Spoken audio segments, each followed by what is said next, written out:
Assalamualaikum warahmatullahi taala wabarakatuh. Selamat siang, salam sejahtera, Om Swastiastu, dan Namo Buddhaya. Terima kasih teman-teman. Sebelum kita mulai Media Talk yang edisi kali ini, tanggal 11 Agustus 2023, kita membaca doa agar diskusi kita ini mendapatkan berkah dan menginspirasi bagi semua orang dan agar lancar. Untuk yang beragama Islam mungkin membaca Al-Fatihah, yang lain menyesuaikan Laumul Fatihah.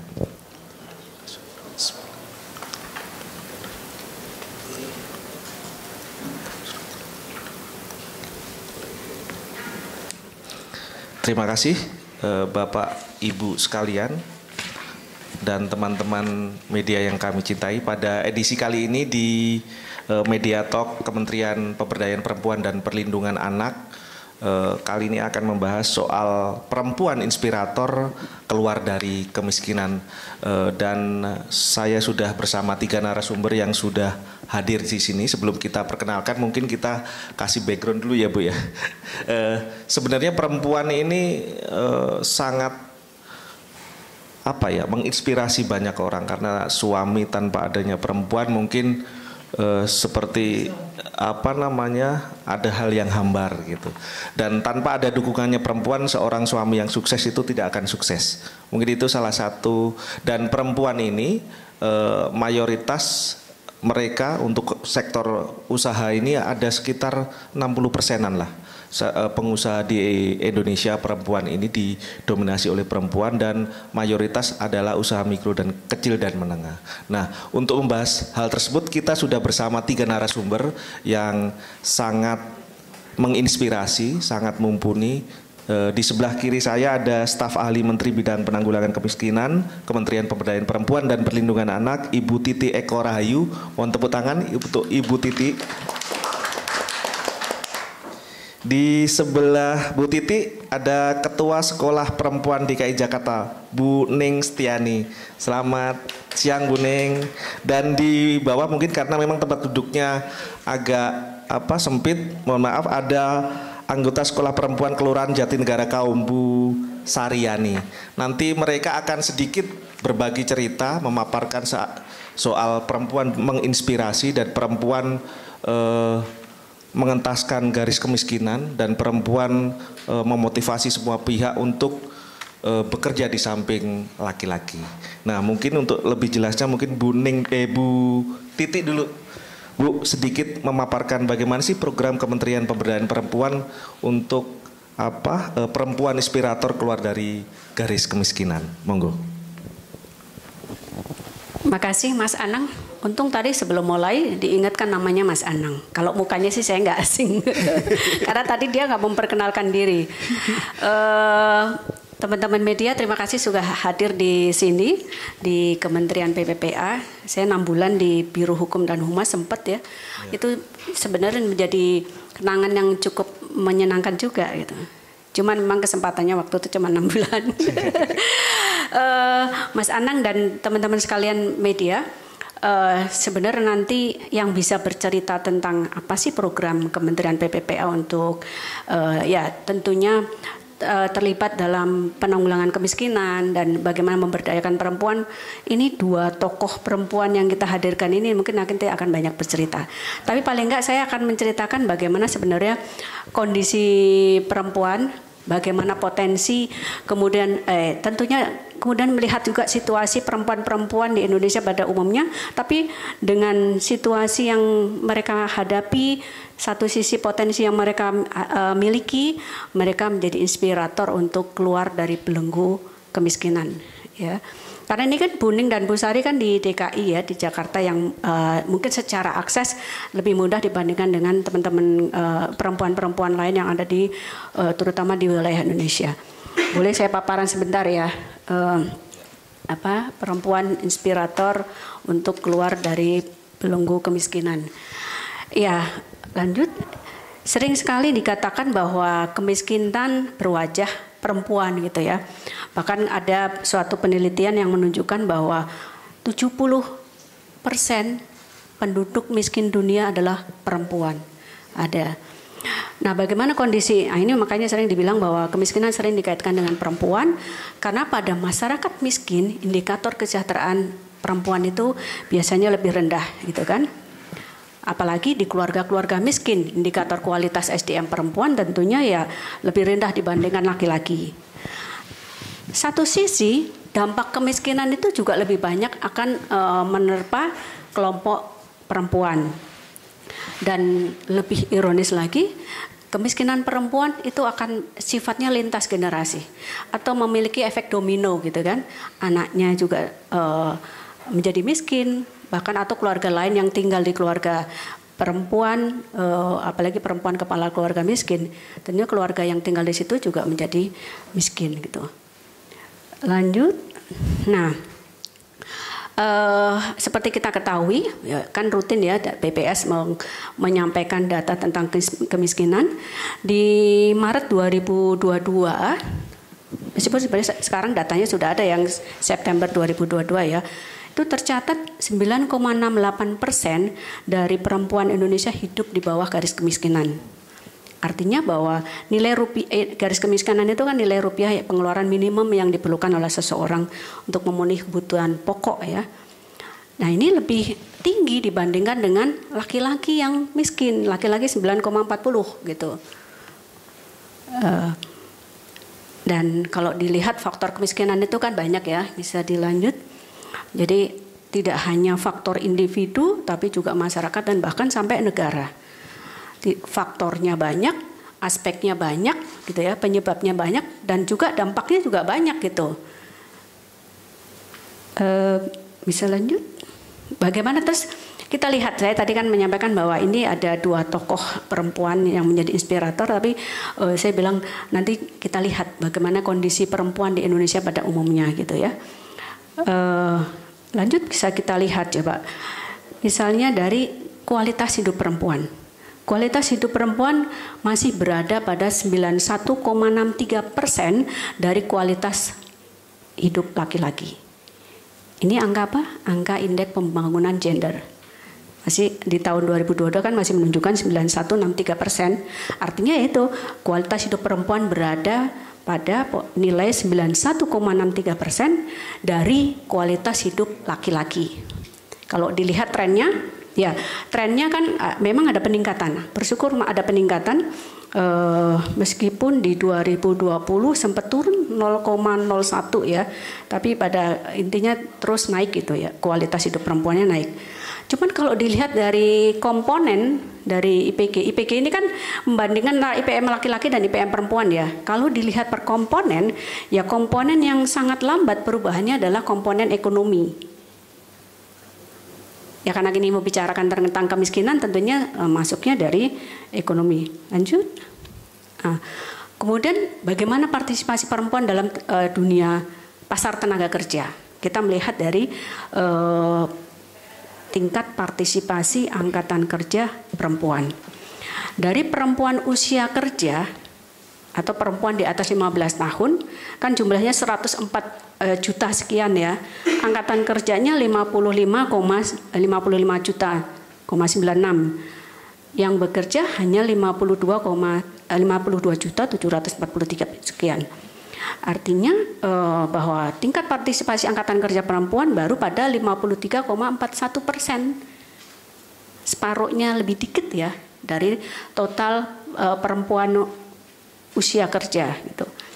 Ada yang saya kasih warna merah karena ternyata cukup besar angkanya, yaitu perempuan yang bukan angkatan kerja, dia mengurus rumah tangga. Dan TPAK perempuan ini akan sangat istilahnya dipengaruhi gitu ya, atau merupakan produk dari kombinasi berbagai interaksi, berbagai faktor dari mulai adat, penafsiran agama, pendidikan, status perkawinan, kondisi kesejahteraan rumah tangga dan juga pembangunan ekonomi. Kemudian kalau dilihat trennya, memang kecenderungan meningkat, tapi kan jauh ya. Laki-laki yang warna biru itu 83,87%, kalau perempuan hanya 53,41%. Artinya masih, namun kalau dilihat trennya sih peningkatannya lebih tinggi ya. Kalau laki-laki itu meningkatnya 1,07 dari tahun 2018, perempuan 1,61% kenaikannya ya. Kemudian kalau kita lihat rata-rata pendidikan, kenapa membicarakan pendidikan juga? Karena semakin tinggi tingkat pendidikan perempuan, dia akan semakin pengen menunjukkan eksistensi. Artinya akan mencari pekerjaan kan? Nah ini kan berarti dia juga punya keinginan untuk keluar dari belenggu kemiskinan. Jadi kenapa pendidikan menjadi penting juga kita lihat ya. Bahkan di usia untuk perempuan yang di atas 15 tahun pendidikannya sebenarnya sudah semakin membagus nih. 41,70% itu justru sudah lulusan SMA ke atas. Yang kecil adalah lulusan SMP. Tapi lulusan SD juga masih banyak ternyata ya. Masih 41,30. Bayangin, ternyata perempuan masih yang warna oranye ini masih banyak yang baru lulusan SD. Kemudian pekerjaannya ternyata hanya 38% perempuan angkatan kerja itu yang bekerja di sektor formal. Selebihnya tadi di informal. Yang tadi Mas Senang sampaikan bahwa pelaku dari ada 64,5% pelaku UMKM itu adalah perempuan. Lebih dari 50%. Kalau di jumlah dalam bentuk absolut itu 37 juta. Itu perempuan bekerja sebagai pelaku UMKM seperti Buning, Bu Sari ini salah satu dua contoh perempuan pelaku, mungkin masih ultramikro ya, karena tadi saya minta bisa nggak Buning menyediakan konsumsi untuk rapat di kementerian kami, sepertinya masih ada kendala gitu. Naik kelas. Ya. Kemudian kalau dilihat dari rata-rata upah perempuan, ternyata ya masih 78 dari rata-rata upah laki-laki. Ini kan juga berpengaruh gitu ya. Upahnya kecil tentunya akan mempengaruhi kesejahteraan juga gitu. Dan ini ternyata karena preferensi gitu loh. Seolah-olah itu perusahaan atau sebuah kantor itu udahlah terserah kamu, saya kasih upah sekian, terserah mau bekerja atau enggak gitu.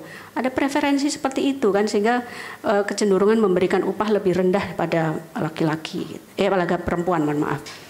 Kemudian karena tadi kita bicarakan tentang perempuan inisiator dari keluar dari kemiskinan, ya sebenarnya perempuan itu masih bisa diperbesar kontribusinya gitu terhadap perekonomian Indonesia. Tadi dilihat dari TPAK-nya, bahkan dari proyeksi Bappenas, kalau TPAK perempuan itu dinaikkan menjadi 64%, maka akan terdapat 20 juta angkatan kerja yang semi skill dan skill baru. Jadi dan ini kalau sekali lagi kalau ditingkatkan, tentunya akan memiliki banyak potensi untuk banyak akses kesempatan kerja yang bisa dibuka seluas-luasnya. Tadi juga dari sisi jumlah kan cukup banyak ya, 104 juta perempuan pada usia kerja gitu. Kemudian ada juga proyeksi ini, besarnya jumlah perempuan sebagai pelaku UMKM dengan proyeksi di tahun 2025, maka total nilainya itu akan sekitar 135 miliar US dollar. Angka-angka ini kan menunjukkan bahwa ternyata perempuan itu luar biasa. Kalau dia didorong kontribusinya, perannya lebih besar lagi, maka dia akan banyak keluarga-keluarga itu keluar dari belenggu kemiskinan. Kita lihat lagi, jadi kekuatan yang dimiliki perempuan sekali lagi adalah tidak hanya besarnya jumlah perempuan pelaku ekonomi yang tadi Mas Anang sampaikan, 64 sekian persen pelaku UMKM adalah perempuan, juga mereka memiliki potensi untuk berkembang ke bisnis yang lebih besar lagi.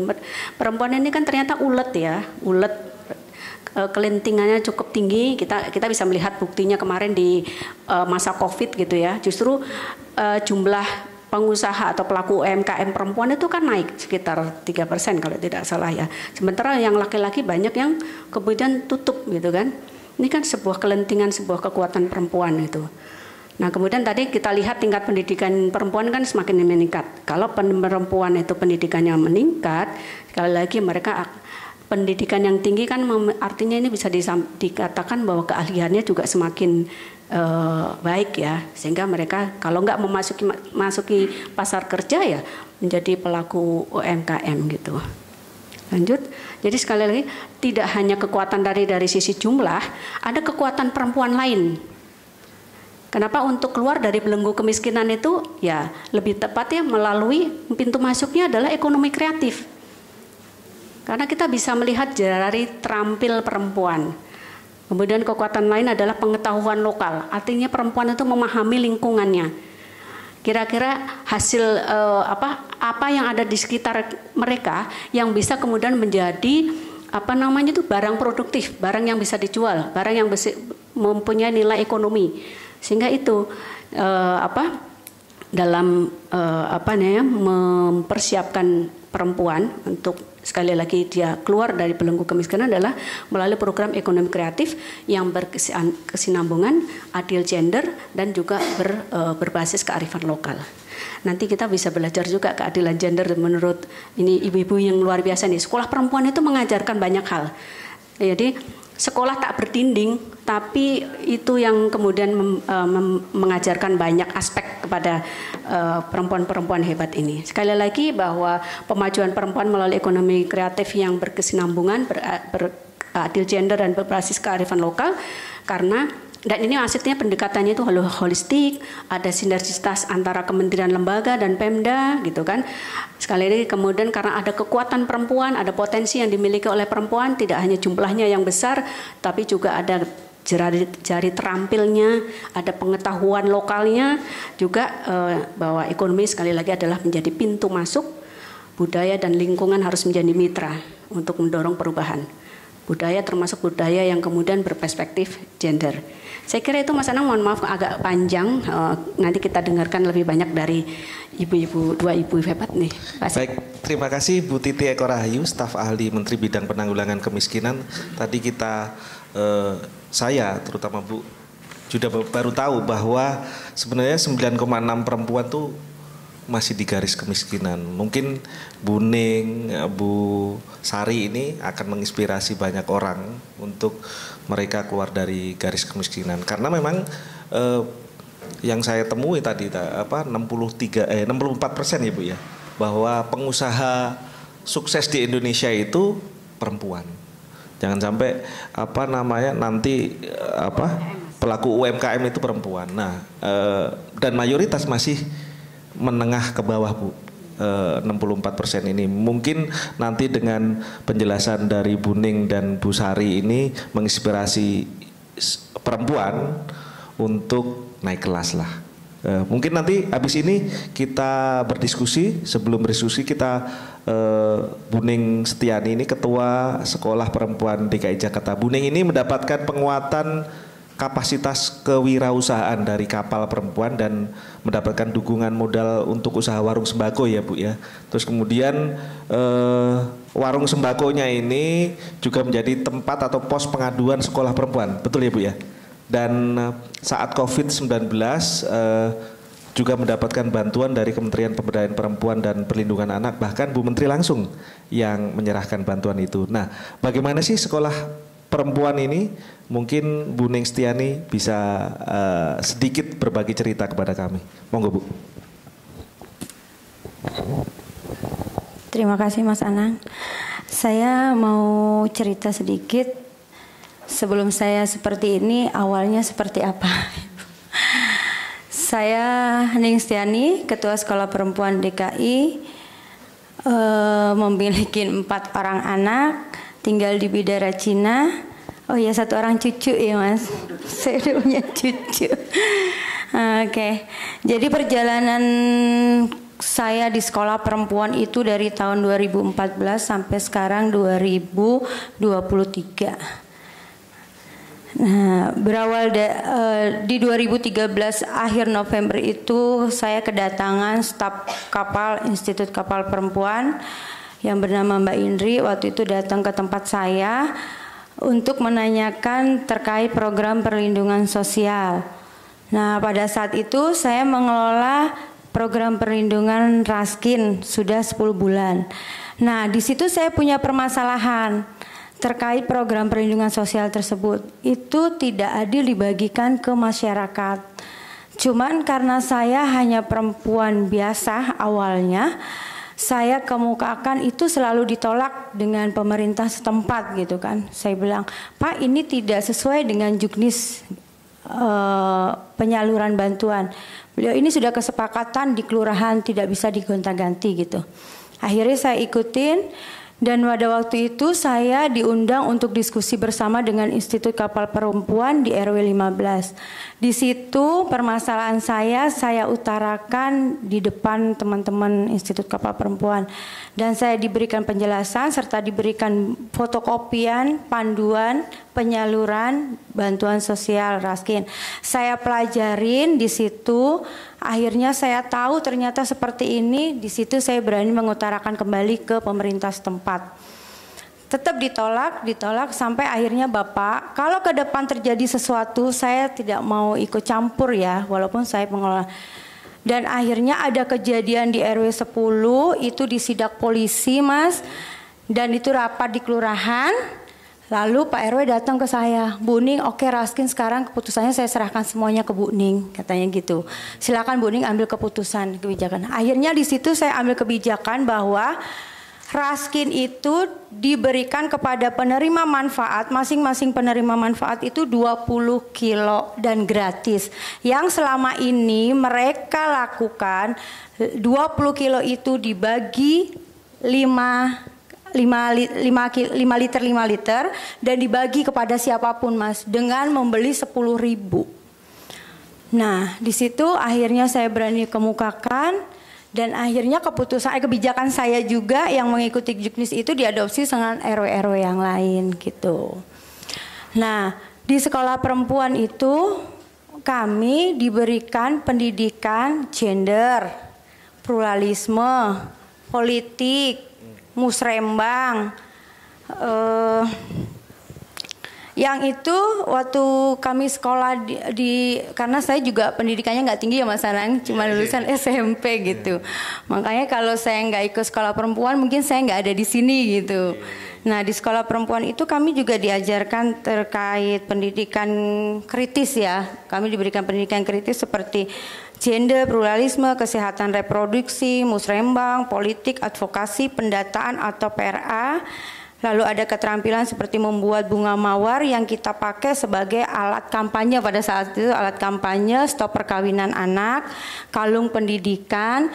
Yang kalung pendidikan itu mempunyai arti bahwa pendidikan non formal itu lebih panjang daripada pendidikan formal gitu.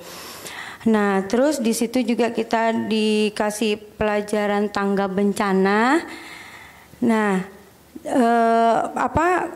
kita juga leader-leader itu di training diberikan penguatan kapasitas oleh kapal perempuan. Nah karena kami mayoritas di sekolah perempuan itu dari perempuan-perempuan yang berpendidikan rendah, ya perempuan rentan, miskin gitu kan, dari wilayah kumuh gitu kan. Nah terus tantangan-tantangan apa sih yang kita alami selama sekolah perempuan itu? Kita itu sekolah nggak punya tempat yang ini di sini gitu kan. Jadi sekolahan kami itu dari rumah ke rumah, bahkan di pinggir kali gitu kan. Kalau kita sekolah di Rawajati itu di pinggiran Kali Ciliwung gitu. Nah ketika kita ikut musrembang itu kita suka diusir gitu kan sama si RT RW, bahkan di pihak kelurahan gitu kan. Kita diusir. Pokoknya kalau udah di RT, ini siapa nih? Sekolah perempuan gitu kan. Enggak diundang gitu kan. Tapi kita nggak langsung putus asa karena kita udah dikasih pelajaran-pelajaran kan bahwa di musrembang itu siapa aja yang boleh hadir gitu kan untuk melihat apa sih usulan-usulan gitu. Pada saat itu kita juga bawa usulan pun ditolak gitu. Nah, tapi kita dari gini, semakin kita ditolak, itu kita semakin semangat gitu. Kita nggak semakin takut gitu. Kita maksudnya di situ kita ini loh mengutarakan kebenaran. Selama ini perempuan itu nggak pernah loh ikut di aksesnya musrembang gitu kan, nggak bisa masuk akses itu kan orang-orang tertentu saja seperti kader, Bu RT, Bu RT gitu. Kalau kami cuma pendidikannya SMP SD mana diundang gitu kan, siapa gitu. Akhirnya kami berani di situ untuk ikut hadir. Di sekolah perempuan itu saya kalau musrembang bawa anak saya kecil Mas. saya bawa anak. Enggak, bentar Bu, saya masih belum bisa membayangkan sekolah perempuan itu apa kayak gimana sih? Apakah kita kayak kita bawa buku kemudian ngumpul di satu tempat atau bagaimana sih? Mungkin itu dulu baru Gini. nanti. Jadi sekolah perempuan yang pertama kita itu sama bawa buku gitu kan. Terus? Pertama yang diberikan oleh Institut Kapal Perempuan itu pelajaran gender, perspektif gender kan. Biar kita bisa mengubah sedikit-sedikit budaya patriarki yang selama ini kita alami gitu. Ya kan? Nah, dengan pendidikan itu, jadi kita dengan pendidikan gender ini tadi, dari kita ini sebagai perempuan bisa bernegosiasi, diskusi dengan suami terkait peran, tugas gitu kan. Enggak selama ini kan kayak masih yang melekat di budaya patriarki perempuan itu beban perempuan ini beban ganda gitu kan, semua dikerjain sama perempuan gitu kan. Tapi setelah kita ikut sekolah perempuan kita enggak, kita sudah bisa negosiasi dengan suami, dengan anak-anak gitu. Ini loh kerja. Berbagi peran. Iya, berbagi peran. Misalkan menyapu, mengepel, mencuci ya kan, yang itu yang di rumah tangga itu yang biasa. Itu kita sudah ini loh, ayah juga bisa nyuci. Gitu kan, sama anak perempuan sama anak laki-laki kita juga sama sekarang memperlakukannya sama, nggak lagi anak laki-laki mendapat pendidikan yang tinggi gitu kan, sama perempuan sama laki-laki mendapat pendidikan yang sama gitu. Terus mengerjakan peran juga sama di dalam rumah itu, Mas bisa nyuci loh, cuci dong pakaiannya sendiri gitu. Sama kakak juga bisa nyuci juga. gitu. Nyuci bisa, iya. mesin. Enggak Mas, kalau kita nggak punya mesin gitu. Atau nyuci sendiri gitu. Ya tadinya gitu, sekarang ya pakai mesin gitu. Jadi kayak begitu. Kita pertama itu terapkan dulu di diri kita, di keluarga kita, baru kita bisa ke masyarakat gitu. Tahu gak, sekolah perempuan dulu itu dilabelin teman-teman, sekolah perempuan adalah sekolah yang melawan suami. Awalnya tuh iya, kita nggak terima di masyarakat. Terus sekolah yang mengajarkan ajaran sesat. Ketika kita belajar kesehatan reproduksi, itu dibilang Institut Kapal Perempuan itu ngajarin pelajaran sesat. Ada yang setelah itu keluar gitu. Tapi kalau kita gitu kan, kita apa ya? Kalau yang benar-benar mau belajar terus mencerna apa yang belajarin, ternyata emang benar gitu kan. Itu penting buat perempuan, kesehatan reproduksi. Mayoritas siswanya itu pendidikannya SMP ke bawah atau ada SMA. Oh, ada aja. Tapi mayoritas dari SMP, SD, bahkan putus sekolah SD. Lalu usianya 17 sampai 78 tahun. Pesertanya anggota sekolah perempuan itu Mas. Jadi nggak dibatesin gitu. Siapa yang mau gabung, ayo monggo gitu. Nah, tapi setelah proses-proses itu lama, bahkan kita dulu penentangan dari keluarga juga ada awalnya ya kan. Iya, karena awal itu biasanya itu hal yang paling sulit. Iya, memulai betul. sebuah proses. Betul. Bahkan ketika suami saya bertanya gitu kan, saya utarakan ini loh yang tadi dipelajarin, buku itu kita kasih gitu kan. Oh dia tahu gitu. Pas saya dan suami berbagi peran, itu dapat pelabelan juga Mas dari masyarakat. Mulai. Suami saya bantuin jemur gitu kan. Temannya bilang gini, Sur, udah pakai daster aja katanya. Gitu, waktu baru-baru tuh gitu Mas.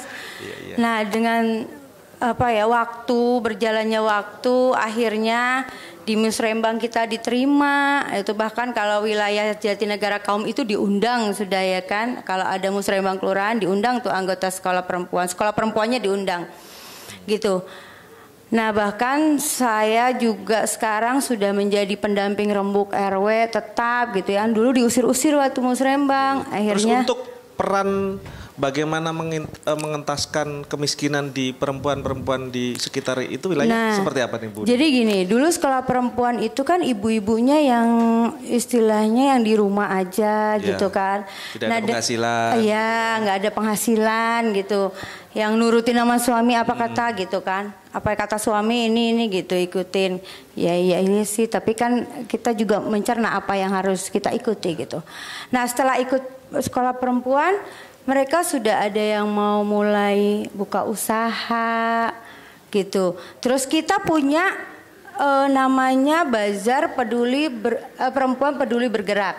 Nah, setiap kali kita adakan bazar itu kita ibu-ibu anggota sekolah perempuan ini, Mas, yang punya dagangan itu kita ikut dagang di bazar sekolah perempuan. Lalu kita bekerja sama dengan Dinas Kesehatan untuk melakukan pemeriksaan gratis untuk masyarakat khususnya lansia, kayak pengecekan gula darah, pengecekan kolesterol gitu kan. Nah, terus menjual pakaian bekas tapi layak pakai. Nah, itu nanti keuntungannya kita pakai untuk melakukan kunjungan lansia sakit dengan memberikan kebutuhan seperti yang dia butuhkan, apa, pampers atau sembako gitu. Nah, jadi sekarang rata-rata kebanyakan dari anggota sekolah perempuan ini udah mulai berdagang. Ada yang dagang buah, ada yang dagang nasi uduk, ada yang dagang warung kelontong, kue-kue gitu. Itu jadi awalnya diajarkan di sekolah itu ya, bagaimana memulai sebuah bisnis. Iya, betul. Nah, untuk sekolah perempuan sendiri itu Kapal memberikan pelatihan penguatan kapasitas berperspektif gender terhadap UMKM kewirausahaan. Jadi ketika si perempuan ini sudah melakukan usaha, itu biar enggak beban ganda gitu kan. Nah, itu dia udah ajarkan gitu. Nah, terus diajarkan juga pelatihan-pelatihan terkait seperti BMC, asesmen pasar gitu kan. Sebelum kita mau dagangnya apa, lihat dulu segmen pasarnya gimana gitu. Jadi kita wilayah padat penduduk, nggak semuanya berjualan minuman gitu kan. Gitu.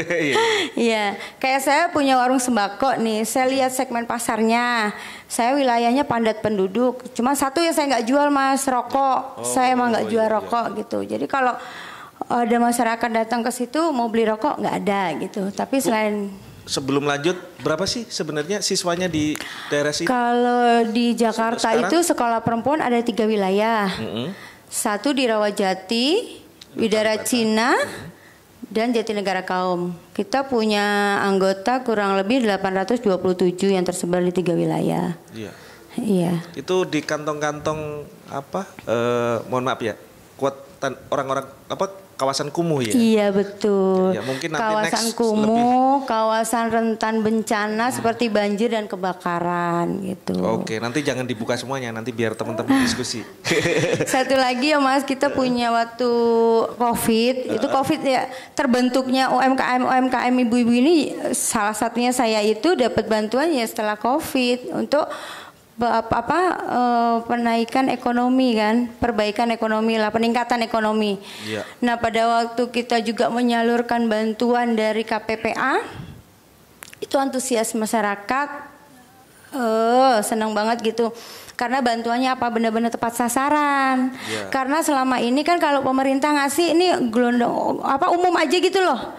Nih kasih, nggak tahu di dalamnya ada balita, nggak tahu di dalamnya ada lansia. Tapi ketika KPPA itu kita data, jadi pas menyalurkannya tepat sasaran gitu. Siap. Iya, terima kasih. Terima kasih Bu Ning.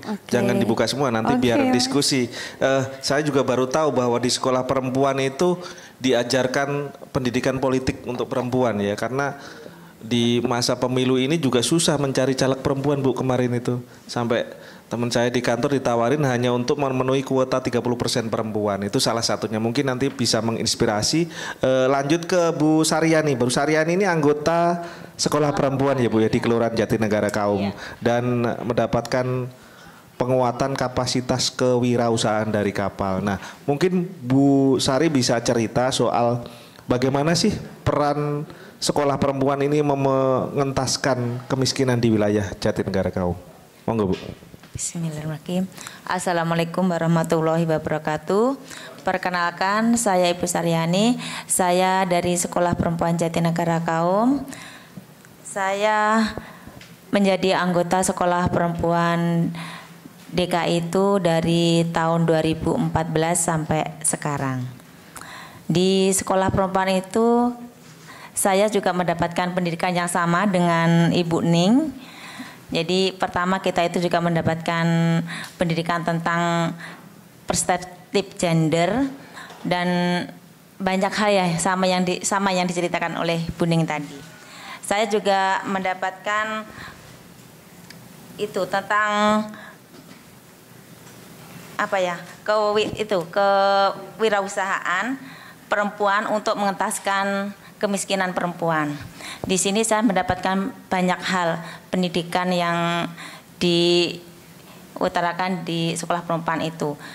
Di sekolah perempuan itu kita diajak mengikuti seminar-seminar yang dilakukan melalui online. Di situ kita menerima banyak pelajaran tentang itu analisis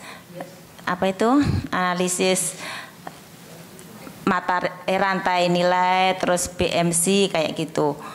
Lah, jadi kita sebelum memulai usaha kita itu harus tahu dulu pasar atau segmen pasar kita itu arahnya mau kemana, siapa yang akan kita jual istilahnya, yang akan membeli produk kita itu siapa, itu harus kita tahu dulu. Selain itu kita harus menentukan aktivitas saya, istilahnya saya udah tahu apa sih yang harus kita lakukan. Kalau kita udah menentukan konsumen saya ini, berarti saya harus menentukan itu aktivitas harian saya. Saya harus menentukan sesuai usaha saya. Istilahnya kalau saya kan usaha saya catering. Jadi saya harus menentukan menu yang harus saya jual. Jadi kita menentukan bahan-bahannya, terus kita olah, kita packing, kita kirim ke konsumen.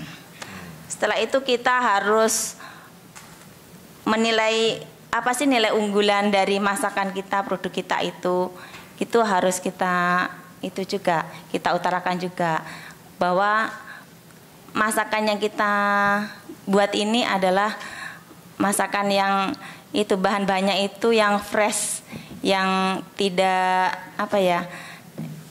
kita yang pakai bahan-bahan pengawet kayak gitu. Kita tidak menyetok-nyetok bahan-bahan bakunya. Jadi kalau kita ada pesanan sore gitu, pagi kita baru belanja. Jadi terus bahan-bahan yang kita pakai itu juga kita cuci pakai air yang mengalir langsung kayak gitu, bukan pakai air yang sudah ada di satu tempat wadah kayak gitu. Jadi biar lebih higienis kayak gitu. Setelah nilai unggulan dari barang yang kita jual, yaitu kita utarakan tentang saluran atau komunikasi. Kita menjual produk itu kita bisa kita iklankan, istilahnya pemasarannya gitu. Bisa lewat telepon atau itu bisa datang langsung atau pakai brosur-brosur atau pakai status di WA atau FB atau Instagram. Terus kita harus menjalin hubungan yang baik dengan konsumen. Jadi dengan konsumen itu kita bisa memberikan kayak pelayanan yang bagus. Terus kita memberikan diskon-diskon mungkin ya. Kita bisa ngasih mungkin kadang yang pengiriman gratis kayak gitu loh. Iya Bu. Itu aja Bu Sari, biasanya kalau orang memulai bisnis itu kan ada kendala nih Bu. Apa sih yang dihadapi awalnya ini ketika kita menentukan saya akan buka bisnis catering. Kemudian siapa nih yang saya tuju nih pemasarannya, itu kendalanya bisa diceritakan Bu ke teman-teman? Ya awalnya kita kan namanya bingung, ini mau usaha catering, siapa yang mau beli ya. Awalnya kayak gitu. Terus alhamdulillahnya kalau saya waktu itu saya dapat orderan langsung dari bapaknya ngomong sama teman-temannya kayak gitu. Kita ngasih tester gitu, terus alhamdulillah langsung dapat Meskipun nggak banyak ya iya, awalnya ya. Berapa Bu awalnya tuh Bu? Awalnya itu pertama kali itu hanya 15 box saja itu Mas. 15 Tapi setiap hari ngasih itunya. Terus lama kelamaan itu ke tetangga, ke teman-teman komunitas. Terus sama itu karyawan kan itu kalau yang 15 itu dari kantor itu hanya untuk itu. Kan di tempat suami saya itu kan showroom dan bengkel. Ya. Itu 15 box itu hanya untuk sekali itu orang-orang yang itu yang pada untuk orang yang pada servis mobil itu loh. Iya. Itu kan dikasih nasi. Sekarang gitu. Sudah berapa box nih Bu untuk per hari? Sekarang bisa 40 kayak gitu iya. Ntar tambah lagi dari Ibu Titi bisa 100 gitu. Iya. Terima kasih Bu Saryani, anggota sekolah perempuan ini. Dia berbagi cerita soal bagaimana membuka sebuah bisnis awal gitu. Karena memang untuk menjadi seorang, kita nyebut womanpreneur ya, untuk menjadi seorang pengusaha womanpreneur itu awalnya itu memang dari permodalan, kemudian sektor usaha dan pemasaran. Ini yang paling sulit. Mungkin nanti sebelum kita buka termin tanya jawab ke teman-teman maupun yang lain, mungkin Bu Titi bisa cerita nih Bu, dari dua narasumber kita nih, Bu Ning dan Bu Sari ini. Apakah sih nanti peran KPPKA ini nantinya untuk mereka, misalnya nih Bu, kalau boleh tahu bisa naik kelas gitu. Tadi kalau Bu Sari ini bilang masih 40, besok bisa jadi 200 atau 400. Terus kemudian Bu Ning ini juga nih Bu, nanti kalau sekolahnya ini kan masih di 3 tempat, di Jatinegara, di Rawajati dan Bidara Cina. Ini kan daerah-daerah kumuh. Mungkin next dengan penguatan dari KPPA mereka bisa membuka sekolah-sekolah lain yang di daerah lainnya, misalnya Jakarta Barat, Jakarta Utara yang juga mayoritas daerah quote and quote miskin. Monggo Bu. Ya, makasih Mas Anang. Ini penyebutannya aja sudah menimbulkan pertanyaan dari Mas Anang. Apa sih kok sekolah perempuan gitu ya? Jangan bayangkan bahwa itu sekolah perempuan seperti dulu ya, misalnya Dewi Sartika mendirikan sekolah perempuan ya, sekolah yang memang formal tapi untuk perempuan. Sekarang pun juga kan banyak ya, sekolah-sekolah Katolik, sekolah ini juga banyak yang khusus perempuan aja. Jadi bukan seperti itu, tapi ini sekolah yang tak berdinding bisa dikatakan. Sebenarnya lebih pada wadah peningkatan kapasitas perempuan dengan melihat segala aspek ya, diajari segala aspek, terutama ya terkait tadi tentang kesetaraan gender gitu ya, sehingga maaf ya Bu Ning yang seorang hanya lulusan SMP sekarang sudah bisa menyampaikan luar biasa ya, sudah bisa melakukan negosiasi. Bahkan jadi caleg nih. Iya, pas ya. Dari mulai mereka beruntut itu loh, negosiasi dulu di keluarga gitu ya, bagaimana pengasuhan setara, bagaimana melakukan pekerjaan domestik itu bisa dilakukan secara adil, setara gitu ya, bahwa laki-laki perempuan punya kewajiban yang sama gitu. Yang berbeda kan hanya terkait dengan kesehatan reproduksi kan, tapi kemudian bisa melakukan komunikasi di tingkat luar ya masyarakat gitu, bahkan di forum-forum pengambilan keputusan sudah didengar gitu ya. Ini kan luar biasa, itu sekolah perempuan. Jadi sebenarnya wadah peningkatan kapasitas yang tentu ini non formal. Sebenarnya ini terinspirasi dari pada saat kasus Poso, konflik Poso. Bagaimana perempuan bisa terlibat dalam penyelesaian konflik itu ya, kemudian dididik melalui sekolah perempuan itu. Jadi sebenarnya banyak lembaga masyarakat yang sudah menginisiasi sekolah-sekolah perempuan, dan kemudian Kementerian PPPA ini bukan mengambil alih, tapi inisiatif yang luar biasa dari kelompok masyarakat ini, dari lembaga masyarakat kemudian dikuatkan. Sehingga waktu itu mulai tahun 2016 sebenarnya kami sudah melakukan pembahasan dengan kapal perempuan, dengan beberapa lembaga masyarakat yang juga menginisiasi semacam sekolah perempuan, karena namanya bisa macam-macam. Itu kemudian bahkan sampai kemudian menyusun modul bersama, pedoman bersama gitu loh, untuk bagaimana ini bisa direplikasi, bisa disukur, bisa menjadi kebijakan, minimal kebijakan daerah. Dan memang sudah beberapa daerah menjadikan ini sebagai kebijakan untuk meningkatkan kapasitas perempuan yang kebetulan sudah tidak berpendidikan secara formal, tapi ada persoalan yang dia hadapi dan dia memahami persoalan yang sebenarnya ada di sekitar dia, dan kemudian mereka paham bagaimana menyelesaikan persoalan itu bersama tentunya laki-laki. Nah, ini kan juga bagaimana mereka melakukan komunikasi untuk laki-laki itu bisa terlibat gitu kan. Hiforsinya jalan gitu. Karena ini sudah selain di Jakarta sudah banyak. Sudah banyak. Ini kapal perempuan sendiri kan juga punya wilayah 8 provinsi wilayah ini. Jadi kolaborasi dengan kami, kemitraan dengan kami ini juga dalam rangka memperluas cakupannya. Memperluas cakupan perempuan yang disentuh dengan model-model sekolah perempuan. Banyak sebenarnya. Sekali lagi ini penamaan untuk orang kaget sekolah perempuan gitu.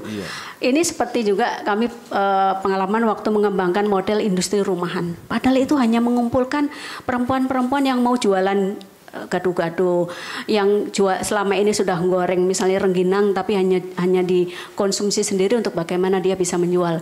Tapi kita menyebutnya industri rumahan biar orang terbelalak. Apa ini industri rumahan?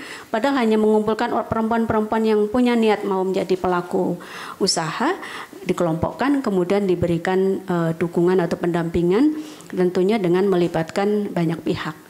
Dan pendampingannya itu memang komprehensif, tidak hanya dari sisi ekonomi, tapi termasuk tadi dalam pengambilan keputusan, dalam sosial budaya gitu loh. Sehingga kita hindari yang namanya akhirnya menjadi konflik gitu lah. Pertama-tama kan suaminya nggak terima kalau istrinya masuk sekolah perempuan. Dan yang lebih mengejutkan lagi, sekolah perempuan di Papua itu juga cukup berhasil pihak Numfor.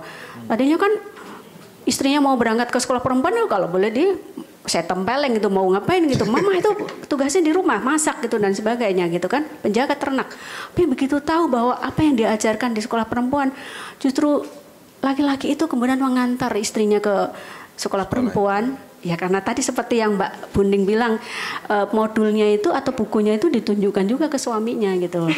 Ternyata istrinya lebih berdaya secara ekonomi, keluarga juga tidak terbengkalai gitu, karena ada kesadaran untuk melakukan pengasuhan setara, mengerjakan pekerjaan domestik itu secara bersama gitu. Gitu. Jadi kami tentu sekali lagi karena kami tidak bisa menyentuh langsung masyarakat, termasuk perempuan-perempuan yang seharusnya menjadi prioritas kami, tapi melalui kemitraan sinergi dengan lembaga masyarakat, dengan kementerian lembaga lain yang juga memiliki program-program yang sampai ke masyarakat, itu yang kami lakukan. Dan tentu utamanya tentu ya mainstreaming gendernya itu yang kami harus lakukan. Gitu. Baik, terima kasih Bu Titi. Kolaborasi ya antara pemerintah dan NGO dan swasta gitu untuk meningkatkan perempuan, karena memang tugasnya KPPA ini luar biasa Bu. Di samping perempuan dan anak ini turunannya banyak banget, kekerasan, politik, kemudian kemiskinan dan lain-lain. Mungkin teman-teman ada yang perlu digali, perlu ditanyakan kepada 3 narasumber kita, ada Bu Titi, kemudian Bu Ning dan Bu Sari ini soal bagaimana perempuan-perempuan inspirator ini mengentaskan lingkungan sekitar untuk menuju yang lebih baik dari garis kemiskinan. Monggo, ada yang ditanyakan?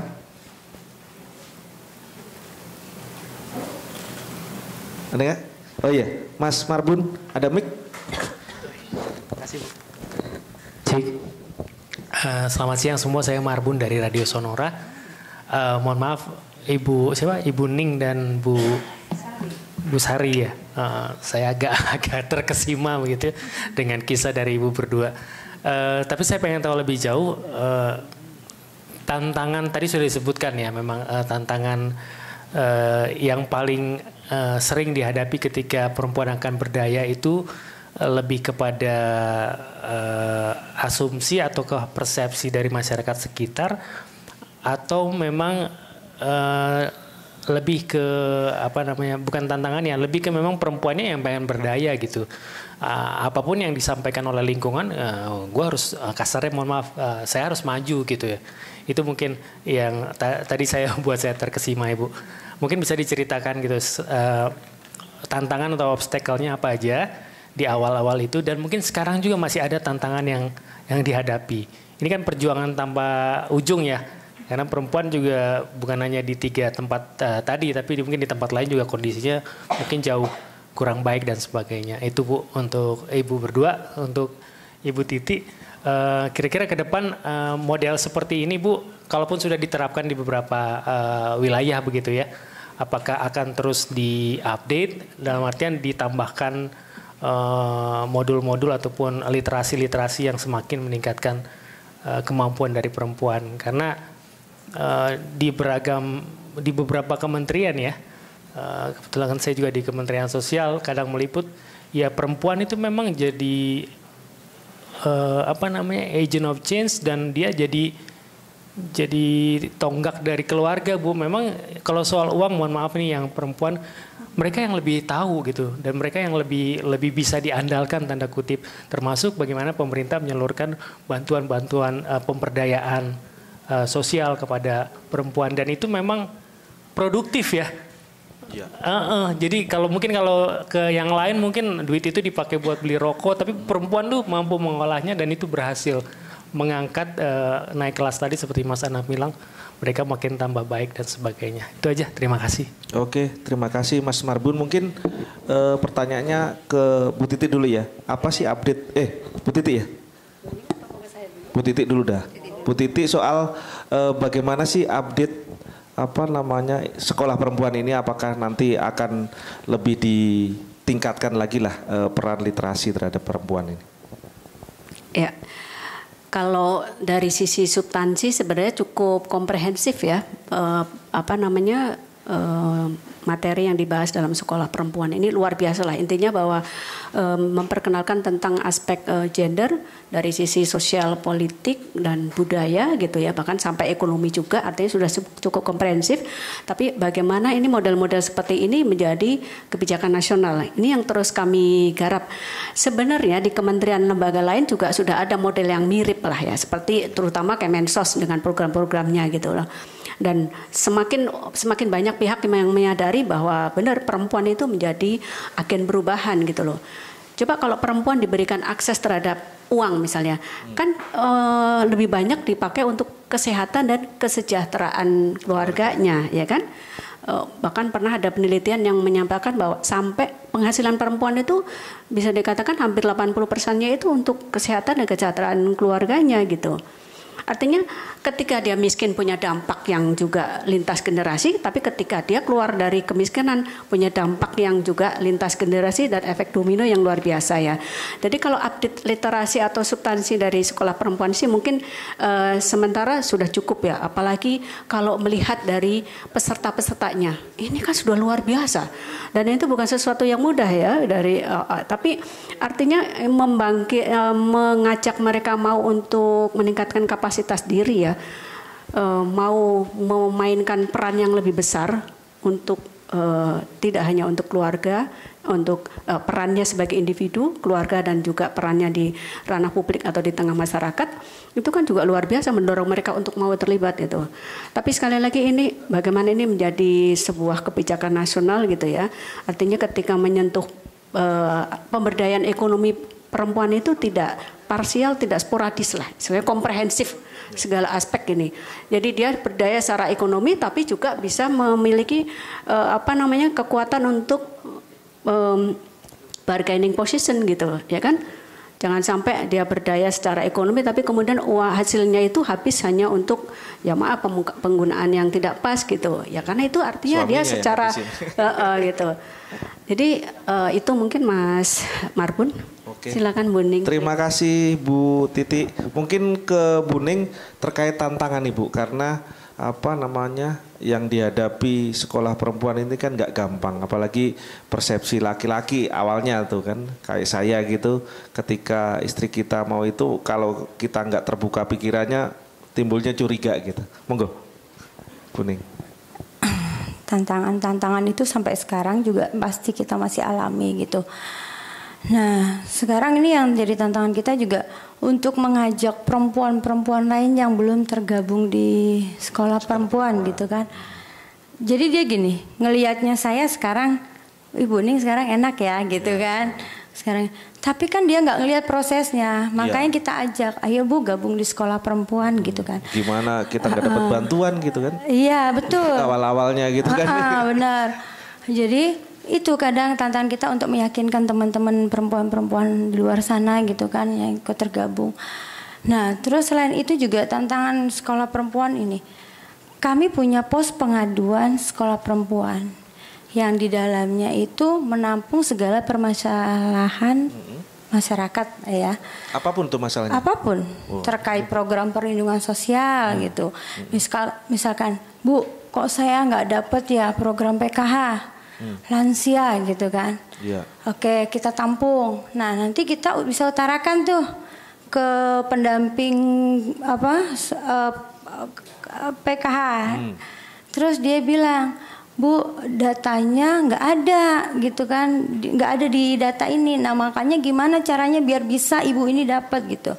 Ada nggak 2 lansia di wilayah RW 14 itu mereka benar-benar yang miskin, ya? Seorang diri miskin nggak dapat apapun gitu mas. Itu tuh kita masih upayakan tuh kemarin itu waktu saya pernah ikut Zoom sama dinas sosial Pak Sari ya, itu di Jakarta Timur. Itu saya utarakan. Beliaunya bilang itu data ada di bawah Bu, yang ngilangin yang di bawah. Nah, ketika kita tanya sama RT RW itu data udah di atas, jadi lempar-lemparan gitu kan. Nah itu, terus seperti KDRT. Itu kita juga beberapa kali melakukan pendampingan kasus KDRT. Saya punya warung, tadinya kan kalau itu di rumah saya ya Mas datang. Sekarang saya punya warung, jadi warung saya itu sekaligus sebagai pos pengaduan gitu. Jadi kadang suami saya suka gini, Ibu itu orang belanjanya lama banget sih, kamu layaninya lama banget gitu kan. Iya, ada laporan gitu kan saya cerita. Gitu. Kirain jadi disangkain orang yang nggak tahu ngerumpi gitu. Nah setelah mereka lapor itu kita tanya, ini mau ditindaklanjut atau ibu cukup melapor saja. Ada yang ditindaklanjut. Kalau tindak lanjut nanti saya, pokoknya setiap pengaduan itu kami lapor ke Halo Kapal. Iya. Nah setelah ke Halo Kapal sudah lapor, terus misalkan mereka mau pendampingan ke P2TP2A, kami rujuk ke P2TP2A. Tapi kadang di P2TP2A-nya Bu tidak menemukan solusi. Jadi ada yang menemukan solusi, ada yang enggak gitu kan. Jadi kadang kita sebagai sekolah perempuan tuh kadang suka gimana ya, kita sudah merujuk ke P2TP2A gitu kan. Ibu tunggu aja kabar, tapi nggak dikabar-kabarin Bu gitu. Nah selain itu juga kita menerima laporan pendidikan terkait penebusan ijazah gitu kan. Jadi sekolah perempuan itu ada kerjasama sama Bazis gitu, maksudnya kita melakukan pendampingan ke Bazis gitu. Tapi kadang emang kalau ke Bazis birokrasinya juga susah ya Mas, harus ke Kasatlak, harus ke ini gitu. Nah dari Bazisnya sendiri juga nggak turun-turun gitu kan ya. Ntar telepon lagi ke sekolah perempuan, Bu kok belum dikabarin ya, dari sekolah udah menagih-nagih. Nah, jadi gimana ya, itu kadang tantangan kita gitu. Kita yang kadang kalau ya teman-teman, ayo kita kalau nggak gede gitu ya, kita donasi aja deh. Kita tebusin. Waktu itu di salah satu sekolah swasta At-Tahiriyah itu kita patungan. Kita tebusin ijazahnya itu 1.100.000 gitu. Nah tapi kalau yang nominalnya gede gitu kan, kita juga bingung gitu. Jadi itulah kadang tantangan-tantangan sekolah perempuan yang sekarang gitu. Sudah menampung aspirasi, kita naikkan ke atas, tapi karena ke atasnya eksekusinya.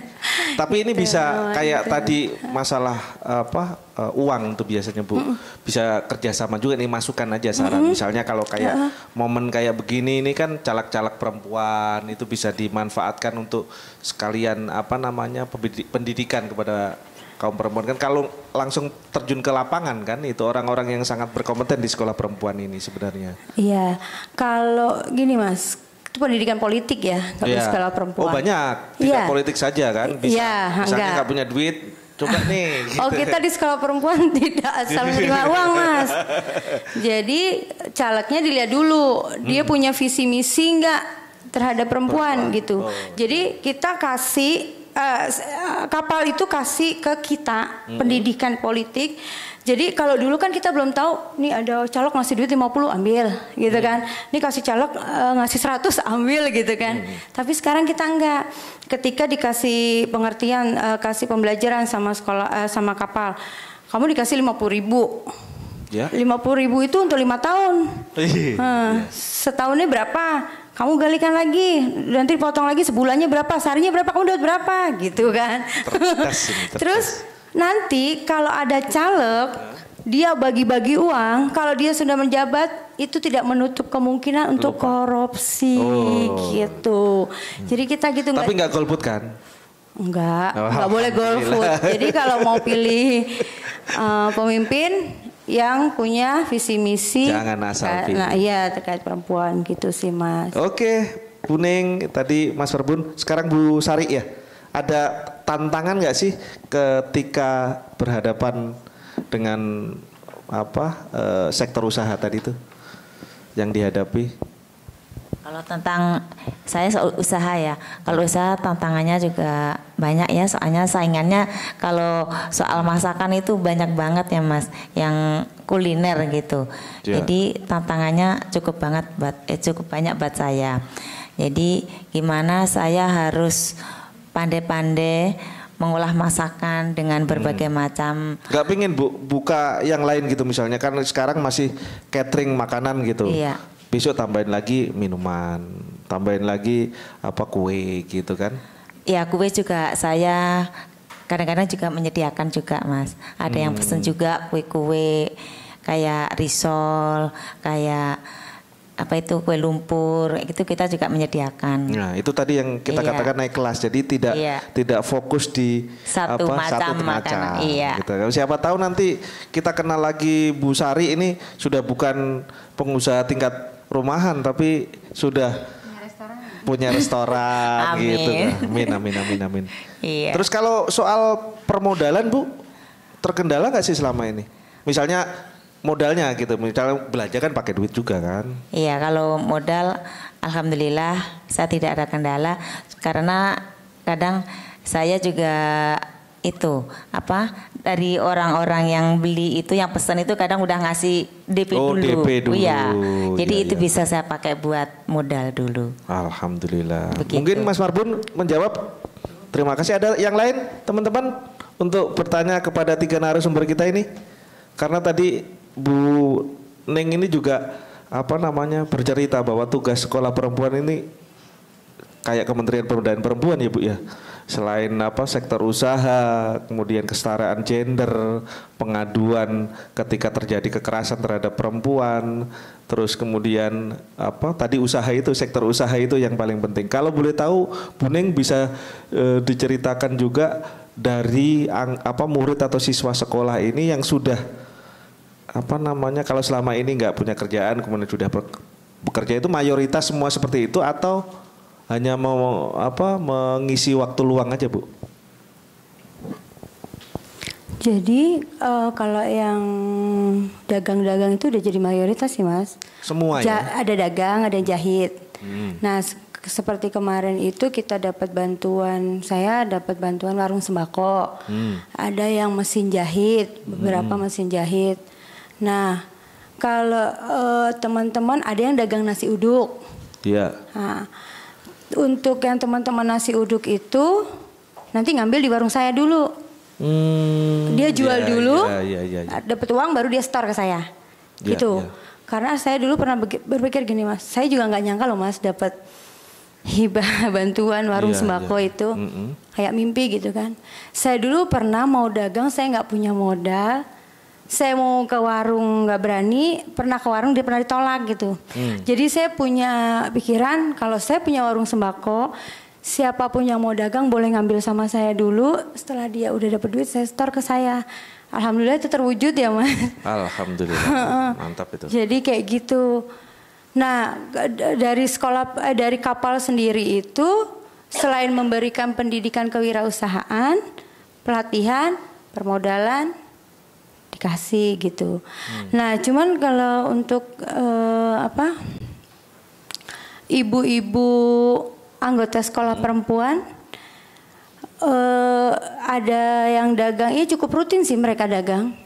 Ada yang ngambil dulu dagangannya ke temen, dia yang jalan keliling ngejualin gitu. Yang penting dia mendapatkan penghasilan gitu. Oh, mayoritas iya mayoritas. Gitu ya? Nggak duduk gitu minta duit suami gitu kan. Iya. Jadi gitu sih sekarang. Kalau dari sekolah perempuan ini mengarahkan nggak sih misalnya kamu harus usaha gini, itu kamu usaha gitu. Ada diarahkan gitu nggak misalnya karena yang tadi saya bilang kalau semuanya jualan minuman nggak ada yang beli nanti gitu. Jadi gini, enggak sih kita nggak mengarahkan ya. Balik lagi ke ahlian mereka masing-masing gitu. Nanti kalau dipaksa jualan ini tapi dia nggak bakat di situ kan, yang ada nggak bener gitu. Makanya ketika kita mau usaha dikasih pelatihan penguatan perspektif gender itu, biar kita itu bisa tahu gitu loh apa sih yang mau kita usahain gitu. Nah ketika kita usaha juga perempuan ini rentan ya Mas mengalami KDRT gitu kan. Jadi juga udah siap gitu kalau kayak kita udah sekolah perempuan gitu ketika ngalami KDRT ini dulu orang ngadu sama kita. Tapi kita ngalamin sendiri gitu kan. Iya, tapi kita sudah bisa mengambil keputusan gitu, nggak lagi takut dengan lu ceraiin gitu kan. Gitu. Jadi kita bukan masalah galak. Jadi kadang kita bikin kesepakatan gitu kan gitu. Biar nggak terulang lagi gitu. Jadi teman-teman sekolah perempuan dulu ngalami KDRT sebelum sekolah perempuan dia takut nangis. Sekarang dia datang ke sekolah perempuan dia ngadu. Gitu. Sudah berani.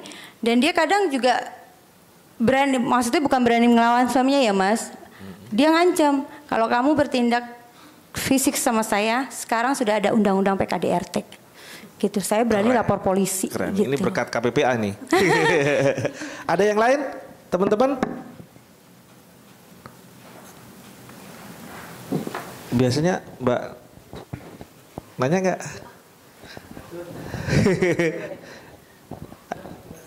Oh ada mic-nya. Cek 1. Saya Fitra dari Radio Republik Indonesia Bu. Ini terkait mungkin masih menyambung dari pertanyaannya Mas Marbun ya soal tantangan. Kalau tadi mungkin tantangannya yang dijelaskan lebih ke asumsi dan persepsi masyarakat begitu Bu. Tapi untuk tantangan di bidang usahanya sendiri sejauh ini kan tantangannya semakin teknologi semakin berkembang gitu ya Bu. Di sekolah perempuan sendiri untuk yang seperti Ibu misalnya ini tantangan yang teknologinya maksudnya sekarang kan banyak marketplace atau orang live TikTok di live di TikTok, like di Shopee itu kan lebih menggiurkan dan lebih cepat ya jualannya gitu kan.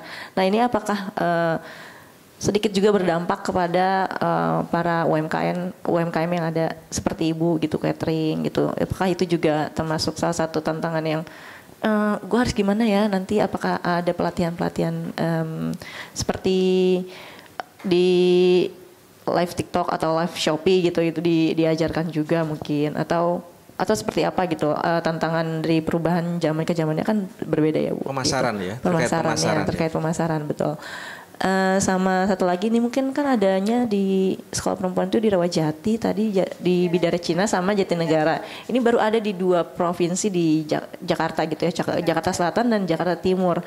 Mungkin ya sih nanti mungkin ke Bu Titinya apakah pemerintah daerah juga diminta untuk mendorong ya sekolah-sekolah perempuan karena seperti kita tahu bahwa tadi sepertinya bagus banget gitu Bu diajarkan ini itu gitu kan.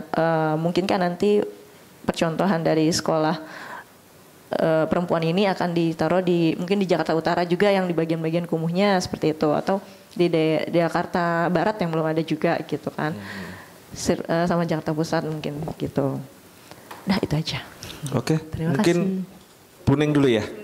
Puning terkait pemasaran Ibu karena banyak banget perkembangan teknologi yang saat ini sudah ada marketplace, kemudian tadi yang saya sempat kita ngobrol bahwa toko-toko konvensional sudah mulai berkurang nih, mulai tutup karena tingginya orang berbelanja melalui online. Iya. Monggo.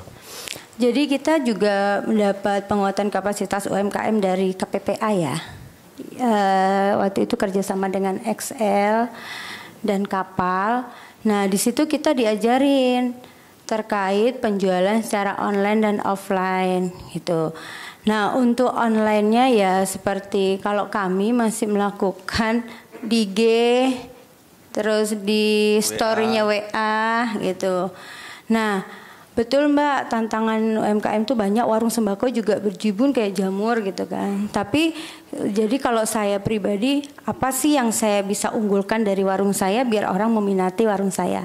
Jadi kalau saya, satu tadi pedagang ngambil dulu yang kelontong-kelontong, besoknya dia bayar. Tapi alhamdulillah lancar Mas. Terus saya juga melayani delivery. Misalkan, Mbak ini aku butuh terigu 2 kilo, telur 3 kilo ini, oke diantar ya. Ya siap ngantar gitu Mas. Terus harganya pun saya bisa dijual kembali sama si pedagang kelontong gitu. Lebih murah ya? Lebih murah. Kenapa saya lebih murah? Itu saya dan suami saya juga kontribusi ya di usaha saya. Itu dia nanti bantu cari itu harga-harga di online gitu. Oh ini harganya murah, kita ambil di sana aja gitu. Nanti biar kita bisa jual lagi. Jadi menyiasatinya kayak gitu Mbak. Cari apa sih yang jadi keunggulannya produk kita gitu kan, warung saya warung sembako gitu. Jadi kayak gitu sih Mas. Mungkin kalau Bu Saryani catering beda lagi ya. Iya. Tadi kayaknya juga udah saya sebutkan juga ya, emang sekarang kita itu berhadapan dengan teknologi yang sangat canggih ya, semua serba lewat media, jualan pada lewat TikTok, pada marketplace kayak gitu. Kalau saya karena orang udah itu ya, jadi udah tua istilahnya, kurang memahamin banget dengan media yang sekarang yang kayak pakai HP itu paling saya bisanya hanya pakai WhatsApp, pakai status di WhatsApp itu, Facebook sama Instagram aja. Jadi saya belum bisa ngikutin yang pakai TikTok kayak gitu. Kalau catering mungkin agak susah ya, apa marketplace ya, kalau nggak apa namanya skalanya besar gitu ya. Karena ini kan di masa hari itu habis ya Bu ya, nggak disimpan ya Bu ya. Saya nggak biasa nyimpen, jadi sekali masak langsung habis. Mungkin nanti di sekolah perempuan diajarkan bagaimana makanan itu yang apa namanya tidak apa namanya hari itu basi gitu. Ini mungkin sekolah perempuan berperan. Mungkin Bu Titi, Bu, soal apa tadi kolaborasi dengan swasta dan lembaga lainnya untuk membuka sekolah perempuan, karena sekolah perempuan ini berperan banget garda terdepan lah yang berhadapan dengan masyarakat terkait kekerasan perempuan, kemudian masalah pendidikan politik dan sampai dengan mengentaskan garis kemiskinan. Ya, ini sebenarnya kembali lagi pada tugas, fungsi dan kewenangan Kementerian PPPA ini sebagai leading untuk memastikan perspektif gender itu menjadi pertimbangan dalam semua kebijakan dan program ya. Sehingga kami memang kemudian apakah itu mengadopsi punya lembaga masyarakat yang sudah duluan mengembangkan atau menginisiasi yang baru untuk memastikan misalnya ini tadi tidak hanya mendorong perempuan untuk masuk dalam forum pengambilan keputusan, tapi aspek gendernya semua masuk melalui sekolah perempuan ya. Ketika membicarakan pemberdayaan ekonomi perempuan juga aspek gendernya itu harus masuk. Nah, itu yang sebenarnya kekhasan atau kekhususan kenapa kami mengembangkan model-model yang memang sebenarnya itu ya diharapkan tidak hanya diambil kebijakan oleh kementerian terkait, ya minimal pemerintah daerah gitu ya. Nah, terkait dengan sekolah perempuan, ya termasuk sekolah perempuan yang memang ini mengajarkan bagaimana perempuan ini memiliki keberdayaan dalam semua aspek ya. Sekali lagi tidak hanya aspek ekonomi, sosial, budaya, tapi politik. Itu kan 4 aspek yang penting ya. Tapi, nah itu kami perkuat dengan menginisiasi desa dan kelurahan ramah perempuan dan peduli anak.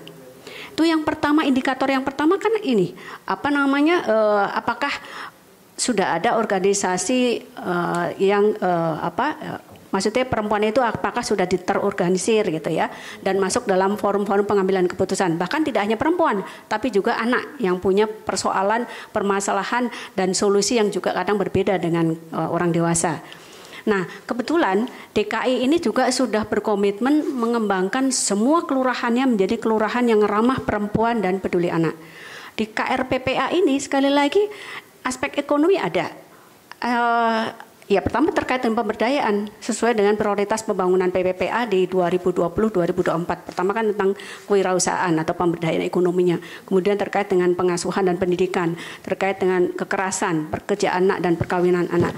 Tapi pertama adalah memastikan bahwa suara perempuan itu terakomodir, suara anak itu terakomodir dalam forum-forum pengambilan keputusan di tingkat paling bawah. Nah ini tadi saya sempat cerita juga sama Bu Ning sama Bu Sari, mungkin nanti membantu pemerintah Provinsi DKI yang sudah punya komitmen untuk mengembangkan kelurahannya menjadi kelurahan yang ramah perempuan dan peduli anak. Ini kesempatan sekolah perempuan itu bisa menjadi semacam pintu masuk lah ya, karena sekali lagi itu sama dengan tujuannya kan sama dengan DRPPA. Sekolah perempuan itu menjadi instrumen untuk mewujudkan kelurahannya menjadi ramah yang perempuan dan peduli anak gitu. Nah kemudian juga dengan seperti tadi disampaikan Bu Ning terkait dengan kerjasama kami dengan Excel Asia, dengan beberapa dunia usaha bahkan untuk melakukan pelatihan digitalisasi pada pelaku UMKM, termasuk juga dengan Kominfo. Itu yang kami lakukan seperti itu, memang sinergi kolaborasi karena keterbatasan kewenangan yang kami miliki. Keterbatasan kewenangan ini kan juga akhirnya ya tentu berdampak pada keterbatasan anggaran yang dikelola. Bukan karena pemerintah atau presiden tidak memberikan perhatian pada perempuan dan anak, cuman karena perempuan dan anak ini kan memang lintas bidang, lintas sektor. Anggarannya ada di semua kementerian lembaga, di Pemda gitu kan. Kalau kami kan sebagai koordinator, sebagai leading untuk mainstreaming gender dan hak anaknya, itulah yang kami pastikan bahwa dalam setiap itu kita kuatkan dulu kelembagaannya, termasuk desa, kelurahan dalam mengembangkan KRPPA, DRPPA, kan kita kuatkan dulu kelembagaannya dengan melalui mendorong masyarakat bergerak melalui gerakan sahabat perempuan dan anak. Nah itu yang mendorong bahwa ada perubahan di desanya, ada perubahan di tingkat aparat desanya untuk membuat kebijakan yang lebih ramah, ada penganggaran yang bisa dialokasikan untuk program-program perempuan dan anak, kan seperti itu. Itu yang jadi kelembagaannya dulu kita siapkan, kemudian substansi lain ya tentunya itu akan lebih bisa dikejar kalau lembaga aparatnya sudah siap, masyarakatnya juga siap bergerak gitu ya, tidak hanya mengawasi tapi mendorong pemerintahannya itu membuat kebijakan-kebijakan yang lebih berperspektif gender dan ramah anak itu. Oke. Gitu ya. Terima kasih Bu Titi. Ada yang lain teman-teman yang ditanyakan? Kalau nggak ada, biasanya teman-teman wartawan ini Bu, kalau pas diskusi ini malu nanyanya. Tapi kalau udah selesai bubar dikerumbutin itu nanti. Baik, teman-teman terima kasih atas partisipasinya Media Talk edisi kali ini Jumat 11 Agustus 2023 dengan 3 narasumber, staf ahli Menteri Bidang Penanggulangan Kemiskinan Kementerian Pemberdayaan Perempuan dan Perlindungan Anak Ibu Titi Eko Rahayu, Ketua Sekolah Perempuan DKI Jakarta Ning Setiani, dan anggota Sekolah Perempuan Kelurahan Jatinegara Kaum Bu Saryani. Semoga dengan diskusi ini memberikan inspirasi bagi wanita-wanita Indonesia khususnya di Jakarta untuk terinspirasi menjadi lebih baik, kemudian menjadi motivator untuk segala hal, kesetaraan gender hingga pengentasan kemiskinan. Saya Anang Purwanto pamit dan undur diri. Assalamualaikum warahmatullahi wabarakatuh.